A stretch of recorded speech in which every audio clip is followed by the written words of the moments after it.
Jaguar HP 400 ni qidirayotgan aka ukalarimizga bitta zo'ri chiqdi. Buni narxini 39.900 qilib beramiz dedilar. Akamiz Angliyaga 2019-yil pulni to'lab, 2022-yil samolyotda olib keltirgan ekanlar. Akalar shuni istoriyalarga qo'yib, lentalarga qo'yib, paddeshga deb turinglar, yaxshi mashinalarni narxi bilan sizlarga ilinamiz. 2022-yil probegi 67.000 kraska top-toza qirilgan, chizilgan, ko'ngilli qiladigan joylari yo'q. Zapas xod 370 ekan. 450 volt shuni to'ldirib berar ekan, holati tiniq ekan, yaxshi akalar. To'g'ri avada. Jaguar, lekin zo'r mashinada Ipech.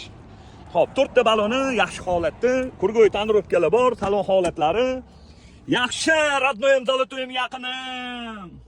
Bu iPhone 17 Pro lar mashina rangidan olganda, salonlarda qirilgan, chizilgan, ko'ngilli qiladigan joylari yo'q. Xo'p, Jaguar 2022-yil 67.000 yurgan bu HP 400 imizni 39.900 ga berib yuboramiz boshinglar.